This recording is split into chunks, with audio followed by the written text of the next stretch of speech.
आप सभी का सुपर कंसेप्ट क्लासेस में स्वागत है। और आज की इस वीडियो में हम लोग क्लास 10th इतिहास के फरवरी महीना के मंथली असेसमेंट का कंप्लीट सॉल्यूशन करने वाले हैं।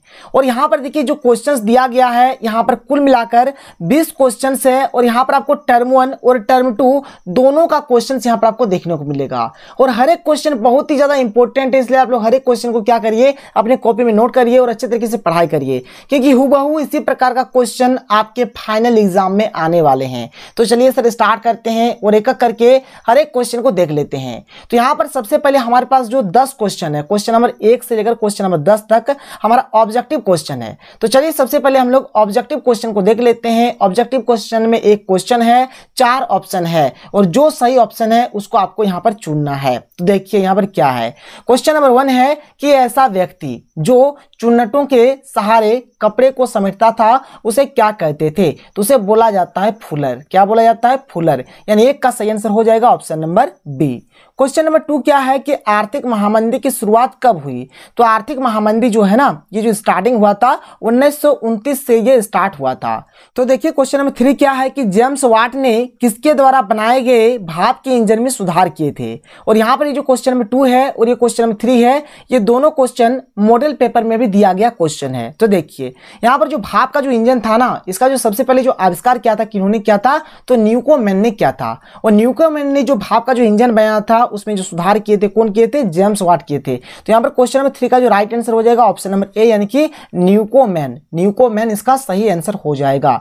चलिए आगे चलते हैं, अगला क्वेश्चन देख लेते हैं, क्वेश्चन नंबर 4। तो देखिए क्वेश्चन नंबर 4 यहाँ पर हमें क्या दिया गया है। तो क्वेश्चन नंबर 4 है कि रिंडरपेस्ट क्या था? तो रिंडरपेस्ट पशुओं में फैलने वाला एक रोग था। ठीक है, तो 4 का क्या हो जाएगा? ऑप्शन नंबर बी, बिल्कुल राइट। 4 का क्या हो जाएगा? बी हो जाएगा। आगे देख लीजिए क्वेश्चन नंबर 5 क्या है। तो क्वेश्चन नंबर 5 देखिए यहाँ पर क्या है कि स्पिनिंग जेनी का आविष्कार किसके द्वारा किया गया था? तो एक मतलब आविष्कारक था जिसका नाम था जेम्स हरग्रीव्स। ठीक है, तो उन्होंने स्पिनिंग जेनी मशीन का आविष्कार किया था। तो देख लीजिए यहाँ पर जो ऑप्शन में क्या क्या दिया गया, जिसका आप लोग देख सकते हैं। यहाँ पर देख लीजिए क्या है, जो पहला वाला जो ऑप्शन है, option number A, James Hargreaves, इन्होंने क्या था? तो जो हमारा जो यहाँ पे स्पिनिंग जेनी जो मशीन है उसका आविष्कार किया था। क्वेश्चन नंबर 6 क्या है कि अमेरिका की खोज किसने की थी? तो इसका सही आंसर हो जाएगा ऑप्शन नंबर बी, यानी कि क्रिस्टोफर कोलंबस ने किया था। 6 का क्या हो जाएगा? 6 का बी हो जाएगा इसका सही आंसर। आगे देखिए क्वेश्चन नंबर 7 क्या है कि कर्ण लॉ के द्वारा सरकार ने किस कृषि उत्पाद के आयात पर पाबंदी लगा दी थी? देखिए कर्ण माने होता मकई, तो जाहिर सी बात है मक्का का ही बात होगा, जोहरा का बात होगा। ठीक है, तो 7 का क्या हो जाएगा? ऑप्शन नंबर सी, यानी कि मक्का। ठीक है सर, कोई दिक्कत नहीं है। चलिए आगे देख लेते हैं। यहाँ पर आगे देखिए क्वेश्चन नंबर 8 यहाँ पर क्या है। तो क्वेश्चन नंबर 8 हमारे पास जो है यहाँ पर है कि 19वीं शताब्दी के अंत में कौन से 2 राष्ट्र नई औपनिवेशिक शक्ति के रूप में उभरकर सामने आए? तो इसका सही आंसर हो जाएगा बेल्जियम और जर्मनी। इसका राइट आंसर हो जाएगा 8 का क्या होगा? ये होगा। क्वेश्चन नंबर 9 है कि ब्रिटेन वुड्स की जुड़वां संतान किसे कहा जाता है? तो देखिए यहाँ पर किसको कहा जाता है? तो एक कहा जाता है अंतर्राष्ट्रीय मुद्रा कोष। ठीक है, यानी कि IMF जिसको बोलेंगे, इंटरनेशनल मॉनेटरी फंड। ठीक है, और एक हो जाएगा विश्व बैंक, यानी कि वर्ल्ड बैंक। तो 9 का जो राइट आंसर हो जाएगा ऑप्शन नंबर सी, बिल्कुल राइट आंसर हो जाएगा। क्वेश्चन नंबर 10 क्या है कि सविनय अवज्ञा आंदोलन किसने शुरू किया था?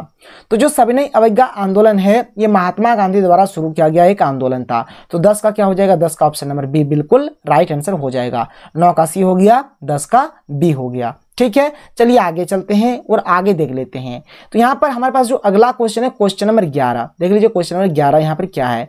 और यहाँ पर क्वेश्चन नंबर 11 बहुत ही अच्छा क्वेश्चन है कि वीटो का अर्थ क्या है? तो वीटो एक लैटिन शब्द है जिसका अर्थ मैं निषेध करता हूँ, माने कि मैं मना करता हूँ। क्वेश्चन नंबर 12 क्या है कि द्वितीय विश्व युद्ध में मित्र राष्ट्र समूह में कौन कौन से देश शामिल थे? तो देखिए जो द्वितीय विश्व युद्ध हो रहा था उस टाइम 2 कैटेगरी में था हमारा यहाँ पर देश। एक तो था मित्र राष्ट्र और एक था धुरी राष्ट्र। तो मित्र राष्ट्र में कौन कौन से थे? तो ग्रेट ब्रिटेन थे, फ्रांस था, रूस और अमेरिका मित्र राष्ट्र देश थे। ठीक है सर, इसको नोट करिएगा। आगे देख लेते हैं अगला क्वेश्चन। और क्वेश्चन नंबर 12 बहुत ही इंपॉर्टेंट क्वेश्चन है। क्वेश्चन नंबर 13 देखिए यहाँ पर। क्वेश्चन नंबर 13 हमें क्या दिया गया है कि जबर किसे कहते हैं? ठीक है, तो जबर कोई पुराना और विश्वस्त कर्मचारी होता था, वो अपने गाँव से लोगों को लाता था और उन्हें शहर में बसने के लिए सहायता करता था। ये होता था जबर का वर्ग। ठीक है, क्वेश्चन नंबर 14 क्या है कि कार्डिंग किस प्रकार की प्रक्रिया थी? तो कार्डिंग एक ऐसी प्रक्रिया थी जिसका प्रयोग से कपास, ऊन आदि रेशों को कताई करने के लिए तैयार किया जाता था, यही होता है कार्डिंग। चलिए आगे चलते हैं, आगे देख लेते हैं क्वेश्चन नंबर 15। तो क्वेश्चन नंबर 15 यहाँ पर क्या देख लीजिए, तो क्वेश्चन नंबर 15 है हमारे पास कि व्यापार अधिशेष से आप क्या समझते हैं। तो जब किसी देश का निर्यात मूल्य आयात मूल्य से अधिक हो जाता है तो उस मूल्य को व्यापार अधिशेष कहते हैं। बात क्लियर हो गया, बहुत ही सिंपल था, आप इसको नोट करिएगा। आगे बढ़ते हैं, आगे देखते हैं क्वेश्चन नंबर 16। ठीक है, यहाँ तो हमारा क्वेश्चन नंबर 15 था ना, हाँ क्वेश्चन 15 था। अब हम लोग देख लेते हैं क्वेश्चन नंबर 16। देखिए क्वेश्चन नंबर 16 यहाँ पर हमारे पास क्या दिया गया है। क्वेश्चन नंबर 16 बहुत ही इंपॉर्टेंट और अच्छा और छोटा सा क्वेश्चन है। क्या है कि गुमास्ता कौन थे, उनके क्या कार्य थे। तो देखिए, ईस्ट इंडिया कंपनी ने बुनकरों पर निगरानी रखने के लिए वेतनभोगी कर्मचारी तैनात कर दिए जिन्हें गुमास्ता कहा जाता था। अब इनका जो कार्य था क्या था, तो ये कपड़ों का जो क्वालिटी था, जो गुणवत्ता था, ये चेक करता था, बुनकरों को कच्चा माल उपलब्ध कराता था, बुनकरों को किसी दूसरे व्यापारी को माल बेचने न देना, इसका ये काम था। और लोन भी देता था, ठीक है सर, कर्ज भी देता था ही। आगे देखिए, आगे आपका क्या है क्वेश्चन नंबर 17। तो क्वेश्चन नंबर 17 है कि नई अंतर्राष्ट्रीय आर्थिक प्रणाली से क्या तात्पर्य है। तो देखिए, नई अंतर्राष्ट्रीय अर्थव्यवस्था वर्तमान भेदभावपूर्ण और आर्थिक असमानता पर आधारित अर्थव्यवस्था को समाप्त करने के उद्देश्य से विकासशील देशों द्वारा उठाई गई मांग है। नई अंतर्राष्ट्रीय अर्थव्यवस्था के समर्थक देशों का मानना है कि विकसित और विकासशील देशों में गहरी आर्थिक असमानता है। वर्तमान व्यवस्था धनी या विकसित देशों के हितों की ही पोषक है। नई अंतर्राष्ट्रीय व्यवस्था का उद्देश्य वर्तमान व्यवस्था को समाप्त करके इसे न्यायपूर्ण व समान बनाना है ताकि यह विकासशील देशों के भी हितों की पोषक बन जाए। इसका प्रमुख ध्येय नव उपनिवेशवाद को समाप्त करके अंतर्राष्ट्रीय आर्थिक संस्थानों को अधिक तर्कसंगत बनाना है ताकि थोड़े से विकसित देश द्वारा बड़ी संख्या वाले विकासशील देशों के आर्थिक शोषण को रोका जा सके। इसको लिख लीजिएगा सर, यहाँ पर मैं आपको ज़्यादा समझा नहीं रहा हूँ क्योंकि देखिए यहाँ पर कुछ इतना फायदा है नहीं, ठीक है, इसको आप लोग नोट करिएगा। और जब मैं मॉडल पेपर पढ़ा रहा था तो मैंने आपको अच्छे तरीके से हर एक चीज़ को पढ़ाया है। क्या कि उद्योत्तर काल में पुनर्निर्माण का काम किन दो बड़े प्रभावों के साए में आगे बढ़ा। तो देखिए क्या क्या, देखिए पहला क्या है कि पश्चिमी विश्व में अमेरिका आर्थिक, राजनीतिक और सैनिक दृष्टि से एक वर्चस्व वाली ताकत बन चुका था। ये वह एक और सोवियत संघ भी एक वर्चस्वशाली शक्ति के रूप में सामने आया। ये दो चीज लिख दीजिएगा, आपका काम बन जाएगा। आगे देख लेते हैं क्वेश्चन नंबर 19। देखिए यहाँ पर हम लोग ज्यादा डिस्कस नहीं कर रहे हैं, ठीक है, जितना काम का उतना देखते हैं, बस आगे बढ़ते हैं।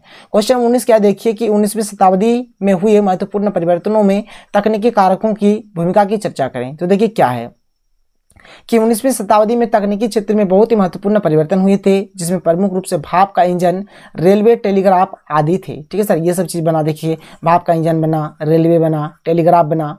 यातायात और परिवहन के साधनों में भी सुधार किए गए थे। तेज चलने वाली रेलगाड़ियों का निर्माण किया गया।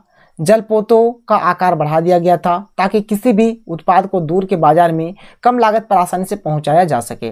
रेफ्रिजरेशन की तकनीक भी जहाज़ों में स्थापित की गई थी ताकि जल्दी खराब होने वाली चीज़ों को भी लंबी यात्राओं पर ले जाया जा सके। ये हो गया इसका मतलब एकदम सिंपल और छोटा सा आंसर, फटाफट लिख लीजिएगा। आगे देखते हैं क्वेश्चन नंबर 20 जो कि हमारा लास्ट क्वेश्चन है और यहाँ पर हमारा ये वाला जो मंथली असेसमेंट है फरवरी का खत्म हो जाता है।